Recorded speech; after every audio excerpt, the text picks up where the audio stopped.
Early Bird YouTube channel brought to you by Red Heart Yarns. In this video, I will teach you how to make the Athleisure striping throw. This is a really great throw pattern that uses a simple V-stitch, but it's the color sequence that gives it a really striking look. Take a look down here and let me show you. As you take a look down here at the blanket, this is just one portion of the blanket, but you can see that by using simple color changes for striping, we create a really awesome look to a very simple blanket. We are just using some very easy half double crochets. There isn't even a chain between them. And then on the next row up, we build the following row with half double crochets into that stitch. So by following the color sequence of this blanket and using this really simple stitch pattern, you can create a really wonderful throw blanket in any color you choose. Maybe you have a guy or girl in your life that likes to follow along with the NBA or maybe college basketball or football or college football or hockey or whatever it may be. You can make this throw in their favorite team colors, and you don't have to do any sort of stitch multiple changes or anything like that. It's just a matter of the colors you choose. Now, this is a free pattern available on redheart.com. You can find all the details about this pattern in the video details right down there below. You'll find a link. While you're down there, please smash that like button, as my kids say, to let people know you enjoyed this video. Once you download the pattern and gather your materials, join me back here. We'll jump in and I'll get you started on this really great athleisure striped throw.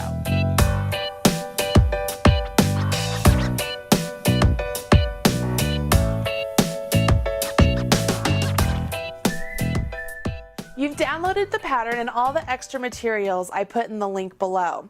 Let's go ahead and start off with me showing you how to do this stitch pattern, and then we will go back and I will talk to you specifically about the pattern itself and the extra charts I've made to help you be successful as you're making the athleisure striped throw. This particular stitch pattern is super easy. It's literally just working the same row every row, but we do color changes. And because of those color changes, it requires us to have a multitude of instructions. So even though the instructions for the athleisure striping throw look really confusing, I promise you it's really not that hard. Let's go ahead and jump in. I'm going to move my pattern right up there, and this is my little swatch I created, and so we will start right down here at the very beginning. And I've just grabbed some worsted weight yarn here, and this is the color Flamingo, and we will begin by putting a slip knot directly onto our hook. For a slip knot, you place the tail of your yarn in the palm of your hand, take your working yarn, wrap it around your forefinger and middle finger, and when you come back up, cross over. After you cross over, turn your hand over, go underneath the front loop, grab the back loop, and then off of your fingers. You now have a slip knot ready to place directly onto your hook. Go ahead and pull the tails apart to tighten up that slip knot a little bit onto your hook. Now what I need you to do is chain a multiple of 2 plus 2. Or if you're following along with the pattern, you want to chain a multiple of you want to chain 120. For the demonstration purposes today, I will chain 20. So to do a chain stitch, you take your hook, you wrap it around your chain just like so, and then take your hook and pull that loop through the loop that's on your hook.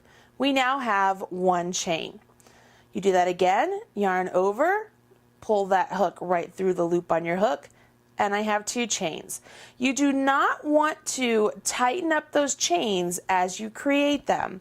You want them to maintain the same size as they are as they come directly off of your hook. The reason is, as the stitch goes to the hook, this part of the hook, that determines the size of your chain. So if you are to pull the yarn and make that chain stitch tighter, all of a sudden you're going to have chains that are way too difficult to get into. If that's a problem you've had in the past, you could always go up a couple of hook sizes before you do, or as you do your chain stitch, and then make sure you go back to the correct size hook you need for your project. Or you could just be real cautious like I am making sure that I maintain the same size of chain as I work along.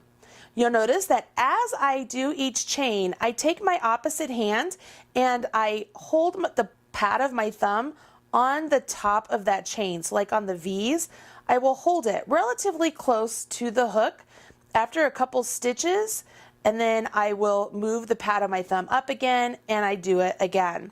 So I never let the hook get too far along or too far away from this thumb before I move it up once again. Go ahead and chain the number of stitches that you need, and we'll jump into row 1. Once you have your number of stitches needed, you will continue on with row 1. Now row 1 indicates we want to put a V-stitch in the 4th chain from hook. So you will never count the loop on your hook. So we need to count 4 chains from the hook. So 1, 2, 3, 4. And you'll notice I'm counting the top of the V of the chain. So in this 4th chain, that's where we want to put our V-stitch. Now the V-stitch in the pattern, let me pull this pattern over so that we can go over this together real quick. Right here where it says special stitches, it indicates that the V-stitch in the pattern is simply 2 half double crochets in the indicated space. So if you're familiar with V-stitches that actually have a chain stitch between them, that is not this V-stitch. It's literally just 2 half double crochets into one stitch or one space.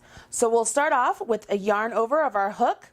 Going into the 4th chain from our hook, I simply just put my hook directly into that chain, yarn over my hook, still going over the top, so it's just like the chain, and then I pull my hook through the chain I went into. You see that? So I have 3 loops on my hook. Now I will yarn over and go through all 3 loops on my hook. I want to do that one more time into that same chain. So I yarn over my hook, go into that same chain, yarn over my hook, pull up a loop, so I have 3 loops on my hook, yarn over, and draw through 3. I've now created a V-stitch as indicated in the pattern. So the important factor here is that we have both of our stitches into one chain. Now the instructions say that we need to skip a chain and go into the next chain. You want to be very cautious that you don't accidentally skip too many chains. As these half double crochets are created, sometimes they begin to overlap some of the chain stitches and you could accidentally skip too many chains. So for that purpose, you want to make sure you kind of shove those half double crochets over a little bit and make sure you're looking at the next chain from the one you worked into, and you want to work into the following one. Does that make sense? So in that following chain, we will do a V-stitch one more time. So I've yarned over my hook, go into the chain, yarn over, pull up a loop, yarn over, draw through all 3 loops. Yarn over my hook, go into the chain, yarn over my hook, pull up a loop, yarn over, draw through all 3 loops.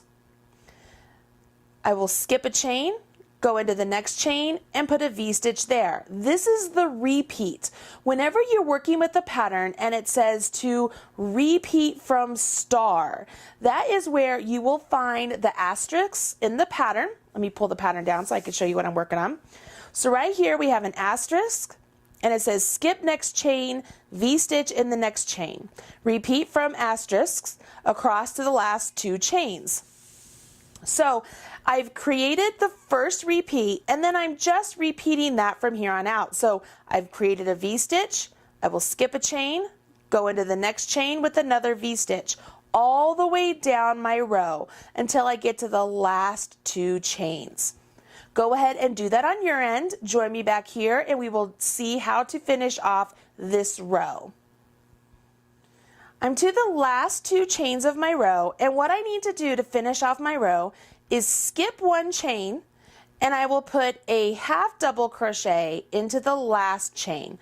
So only 1 half double crochet in that last chain. So as I set this down, what we've created is by skipping those initial 3 chains there, that counts as 1 half double crochet, and we finished off with 1 half double crochet, and we have V-stitches worked in between these 2 half double crochets. At the end of row 1, you need to finish off with this color. So I will go ahead, yarn over, pull up a loop, and I am going to cut my yarn, leaving at least 4 to 6 inches of a tail. Leave a nice long tail, and then pull that loop directly through and give it a tug, and you've finished off your work. If you watched some of my previous videos, you know I am not a fan of crocheting over your tails. It has been my experience that whenever I just crochet over my tails, that they end up coming undone after I wash the actual item. So I don't like to do that, especially when I'm working with something that has stripes and I'm going to have a lot of tails. I take the time and weave in my tails at the very end to make sure that they're nice and secure. Don't worry, I will show you how to weave in your tails as well, but I just want to point that out now for those of you who might be asking, why isn't she just crocheting over her tails? I don't like to do that, and I don't think you should either. At this point, I will go ahead and I will turn my work, and we move on to row 2 of the pattern. As I pull the pattern down, it says row 2, it says join color B with a slip stitch into the first half double crochet, and then chain 2. Now that first chain 2 will be counted as a half double crochet here and throughout. Then it says to put a V-stitch into each V-stitch that I just made across the top of the half double crochets Then it says to put a V-stitch in each V-stitch across, finishing off with a half double crochet in the top of the beginning turning chain. So let me show you how to do that here. This is really important. Row 2 says to begin with color B, and that is vital to point that out, because as you continue on with the pattern, whenever the instructions say to repeat row 2, that means you're not only supposed to repeat row 2, but you're also supposed to go back to whatever your color B is. So here I am choosing this beautiful jadeite color to be my color B, and I'm at the end of the row I just finished. I will join with a slip stitch into the top of this half double crochet I just finished. So I will take my hook, go directly into that stitch, grab my new color, making sure I leave, look, I'm leaving 4 to 6 inches once again so I can weave that in later. I will yarn over my hook with my new color and pull up a loop. Now I just yarn over my hook and pull that new loop through the one that's on my hook and tighten that up. That is a slip stitch. So now my jadeite color is joined to the flamingo. I continue on with my chain 2. So there's 1 and there's 2, and that counts as a half double crochet. Now, as I mentioned before, I need to put a V-stitch in each V-stitch across this row. Now, because we didn't do any sort of a chain stitch between these 2 half double crochets, you might be asking yourself, where am I putting that stitch? Are you putting it in the top of the half double crochet like you've done before? Like this is where you normally would put a stitch, correct? That is not where I want you to put your stitch. What I want you to do is go ahead and yarn over your hook, and literally between the 2 half double crochets you created, you see how I'm spreading them apart? I want you to put your hook in that space between those 2 half double crochets. Once you've done that, yarn over your hook and pull up a loop. You have 3 loops on your hook, so go ahead and complete your half double crochet. Then we want to do another half double crochet in that same space. See how that big space now? So I go in, yarn over, pull up a loop, yarn over, draw through 3. So what I have just done is I've created a V-stitch in between the 2 half double crochet V-stitches of the row below. And I will continue doing that all the way down this row. So I will yarn over my hook, go over to the next V-stitch of the row below, make sure I'm working between the 2 half double crochets. I will go in between, yarn over, pull up a loop, yarn over, draw through 3. Yarn over my hook, go into the same space, yarn over, pull up a loop, yarn over, draw through 3. Yarn over, go to the next V-stitch, go between the 2 half double crochets, yarn over, pull up a loop, yarn over, draw through 3. Do that one more time to complete my V-stitch, yarn over, pull up a loop, yarn over, draw through 3. So you can see here I have my half double crochets here at the start. Remember, my chain 2 counts as a half double.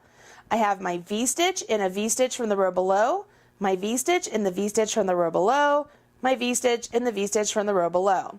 I continue on placing V-stitches on this row into the V-stitches from the row below until I get to the very last V-stitch. After the last V-stitch is completed, I will then place just a half double crochet into the second chain of the chain 2 that we started with. So let me get to that point and I'll show you what to do. I'm on the last half double of my last V-stitch, and here is my turning chain. So what I want to do is make sure I yarn over my hook. I will literally go into the actual chain. I don't want to go into that space because it's going to leave a big gap. I will go into the actual chain, yarn over, pull up a loop, yarn over, draw through 3. So now I have finished with a half double crochet and I finished row 2. And as we take a look at row 2, we can see it's basically the same as row 1, only instead of working into chains like we did on row 1, we're working between 2 stitches for row 2. Now here's the cool part. Row 3 is just like row 2, only we aren't changing colors. So let's go ahead and see how to do that. And literally, I'm like stunned, I'm stumbling over myself. That's the stitch pattern for the whole blanket. What we just did, doing these V-stitches in the center of the V-stitches from the row below. Then it's all just a matter of changing colors when you need to change colors. So let's continue on. You'll see here that at the end of row 2, you're not supposed to change colors. So you go ahead and you turn your work. You begin with the chain 2, and remember that counts as a half double crochet. Let me get myself some more yarn here. That counts as a half double crochet, and we continue on placing V-stitches in the center of V-stitches. So here's my first V-stitch from the row below. I'm going between the 2 half doubles, between them, yarn over, pull up a loop, yarn over, draw through 3. Make sure I do that one more time to create my V-stitch, and voila, I've done it. Now I just continue doing this all the way down this row. Nothing new, same thing you've been doing, and we're even using the same color as we did on row 2, but in the pattern, it is a distinct difference between row 2 and row 3 because of the color change, okay? That is very important. When we go to take a look at the pattern, you're going to notice that a majority of the pattern tells you to just either repeat row 2 or row 3, and then it tells you when to change colors. So just this simple instruction right here, you've already learned how to make this blanket. It's just a matter of changing colors past this point. Let me get to the end of this row and show you one more time how to work into the chain 2 space at the very end with your half double crochet. So here's my turning chain right here. Remember, I don't want to go into that big space. The reason I don't want to do that is you're going to get a really big gap in your blanket, and it's just not pretty.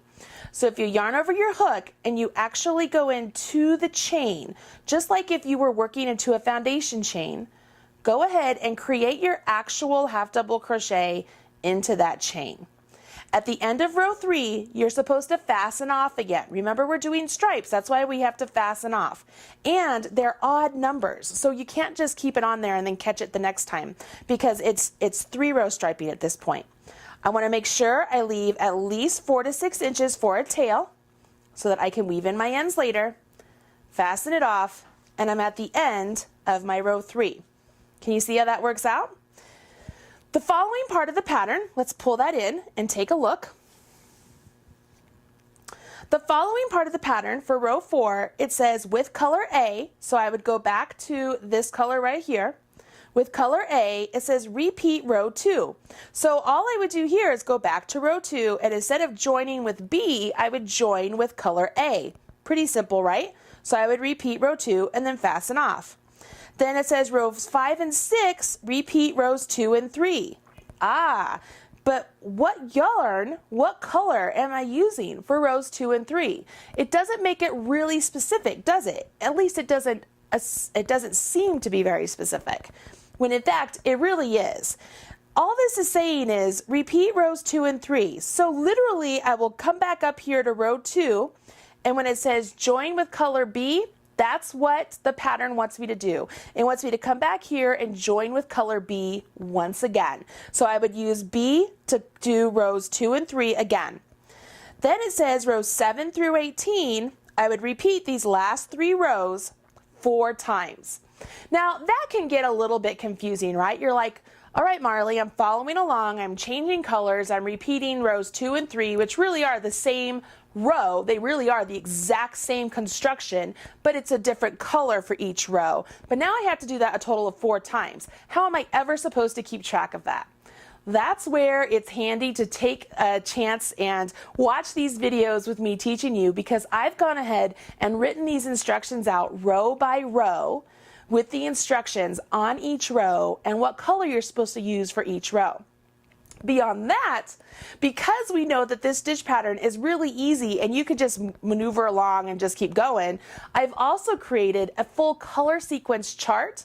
So that way, if you're one of those people that doesn't have to look at the pattern, you just need to know what color is coming next, there's a whole chart ready for you and you could just check off the chart.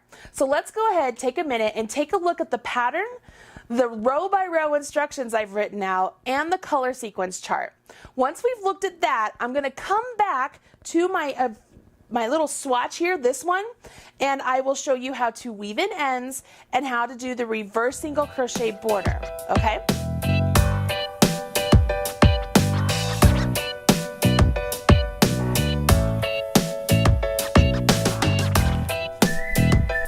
We've already referenced the pattern because I've taught you the stitch pattern, but let's take a look at the actual pattern so that you can see how you're supposed to read it.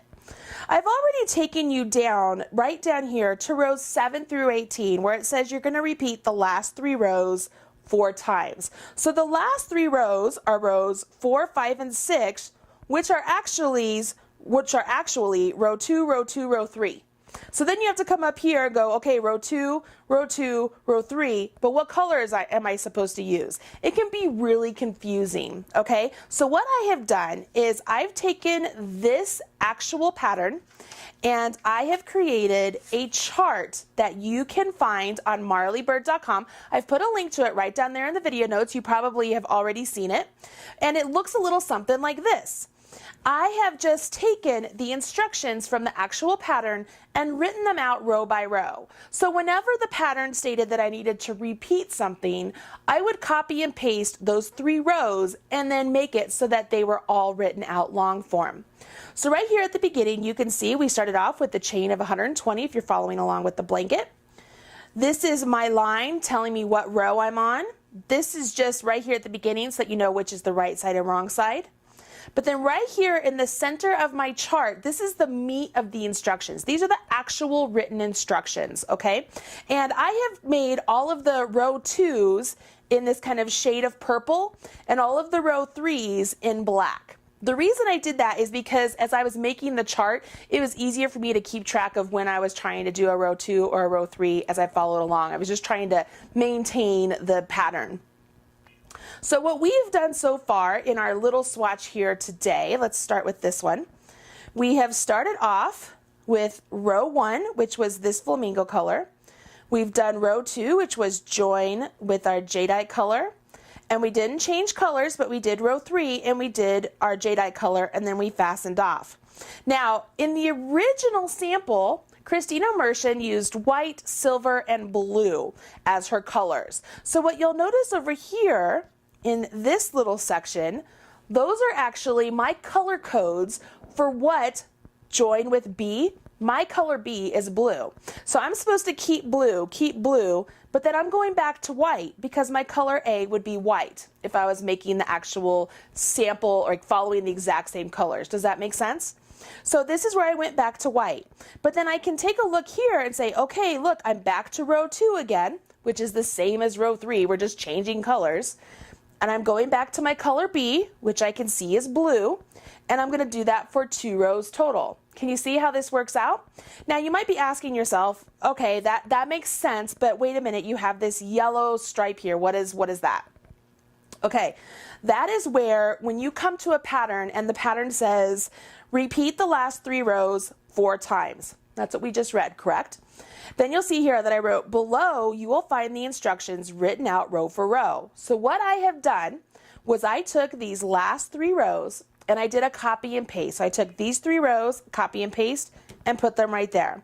And then if I had the next page, it would be copy and paste, and I put them right there. Copy and paste, and put them right there. And I did that a total of 4 times. So by the end of the 4th repeat, you know exactly what row you're on, what color you're on, and in this row here, this column that's blank, you can put a check mark every time you finish the row. Super easy, right? So not only did I just teach you how to do super simple V-stitch, I've also taken the pattern and literally just laid it out row for row. You know exactly what color, what stitch you're supposed to do, and you have a place to mark it off. Couldn't get any easier than that, right? Yes, it can.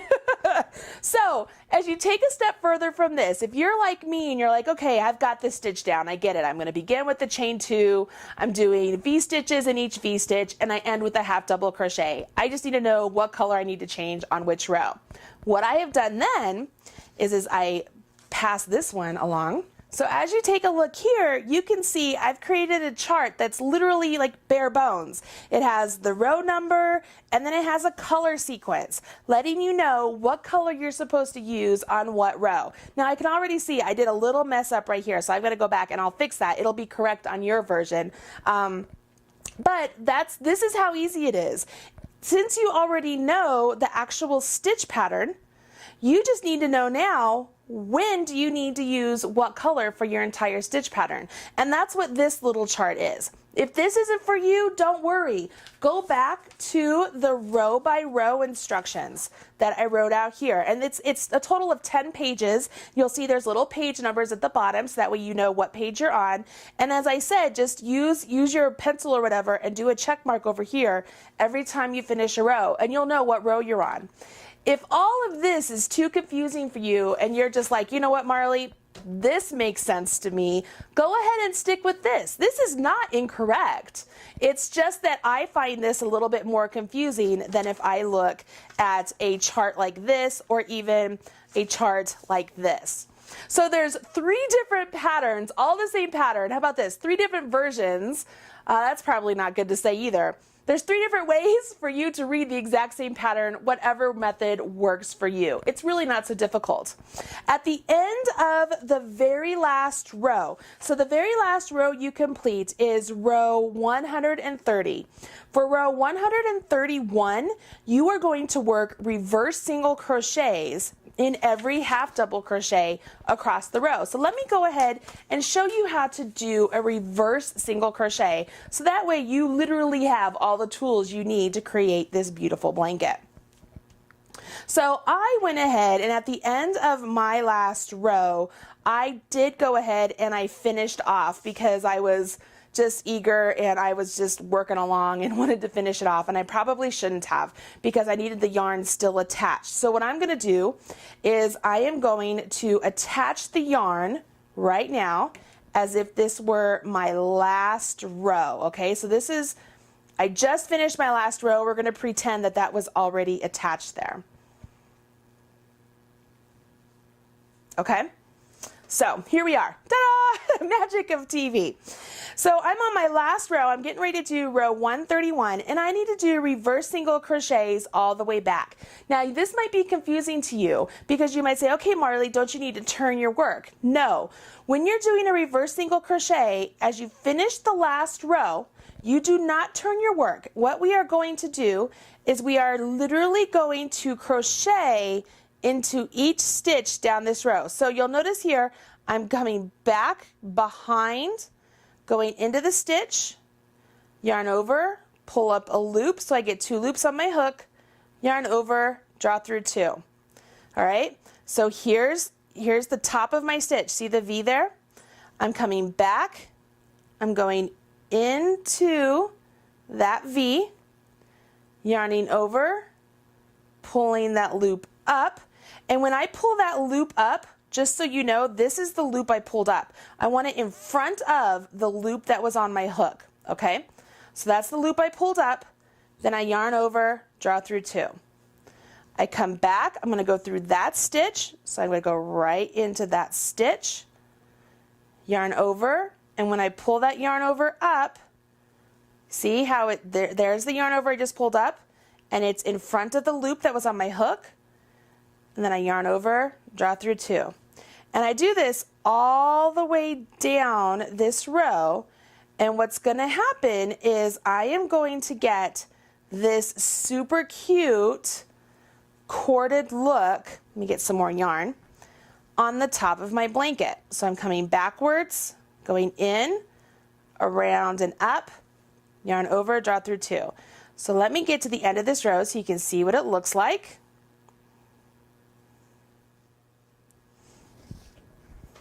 I want to make sure I finish off with the last reverse single crochet into the chain 2 that I started with, and then I would finish off my work, making sure I leave a nice long tail just like before, give it a pull and a tug, and I get this really great corded look. I pulled the yarn a little bit there, that's why that looks a little goofy right there, but I get this great corded look.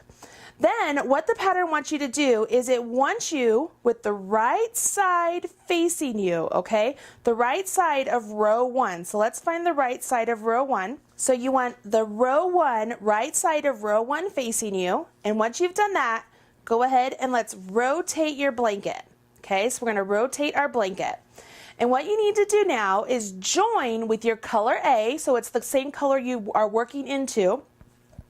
You'll join with the slip stitch right there into the chain space, chain stitch, and then you will do a reverse single crochet into each chain all the way to the end. Now remember, we did work into a chain with a V-stitch, so you'll have one loop possibly remaining, but then you want to make sure you also do your half double crochet into the space between the 2 V-stitches, because remember we had a chain there.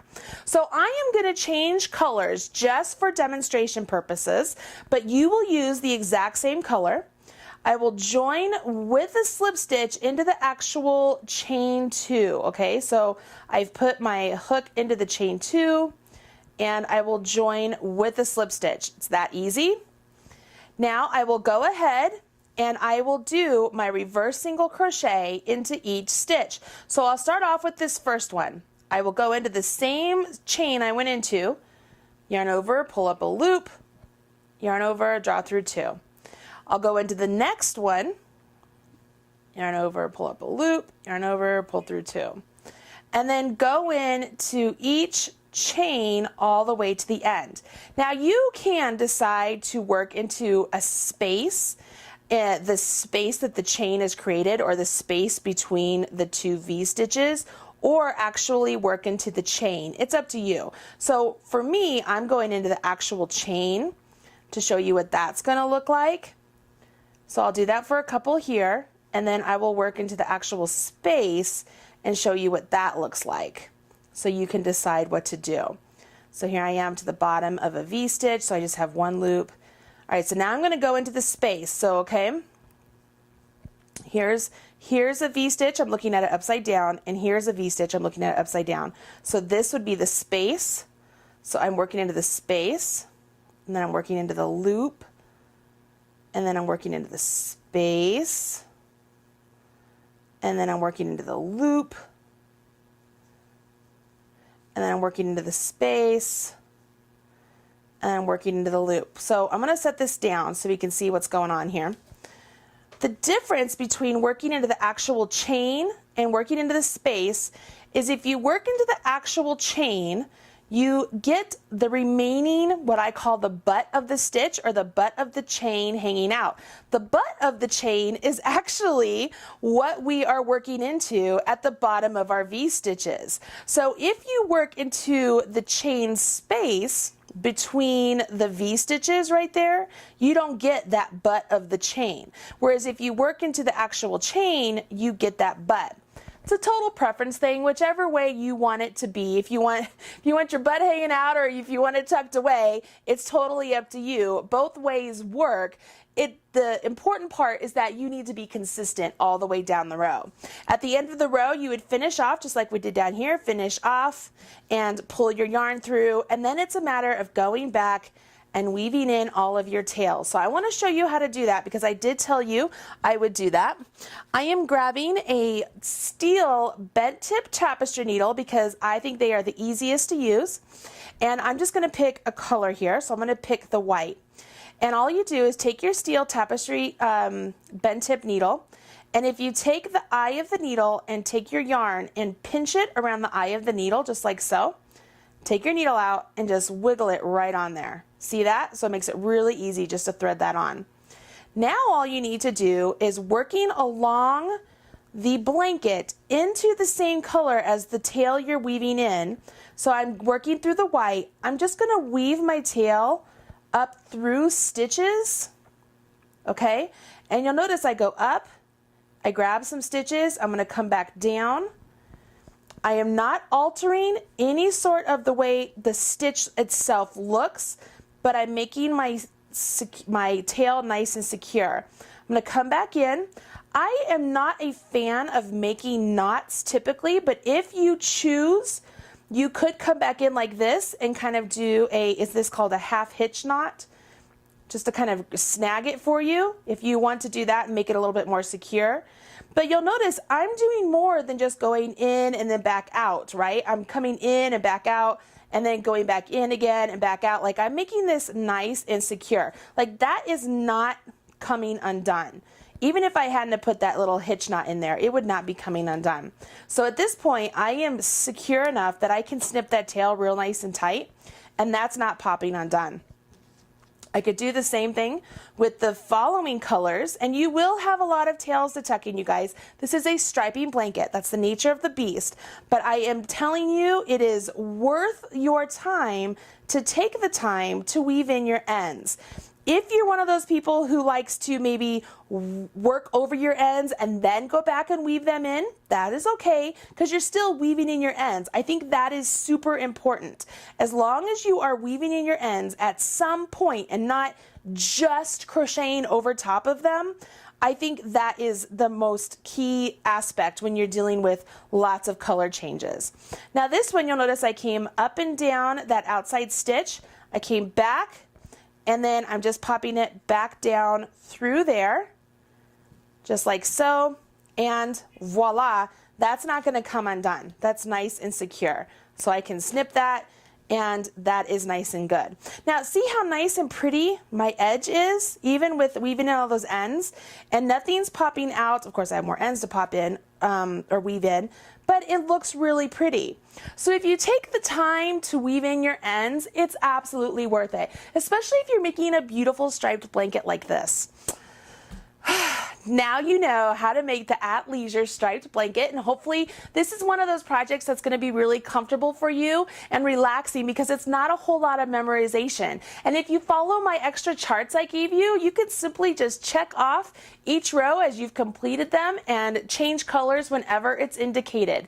Go ahead and make the colors whatever colors you want them to be. Try and make this as easy as possible for you. I want to make sure that you are able to come to the Marley Bird YouTube channel and learn everything you need to learn to create wonderful, beautiful projects and pieces that have heirloom quality to them. Make sure that you go and subscribe to the Marley Bird YouTube channel so you're up to date whenever there's a new pattern released. You can follow me along over on Facebook.com and see whenever I have a new pattern released, or maybe there's a contest going on, or a yarn giveaway, or really fun Facebook Live videos. It's just Facebook.com/Marley Bird. Hope you enjoyed this video and you'll come back here for more videos right here on the Marley Bird YouTube channel. I'll talk to you again soon. I'm Marley Bird, proud spokesperson for Red Heart Yarns. Bye guys. Did you enjoy the video? Sweet! Make sure you come back here for more videos all about knitting or crochet right here on the Marley Bird YouTube channel. They are all free and they are all fun and fantastic because they're all taught by me.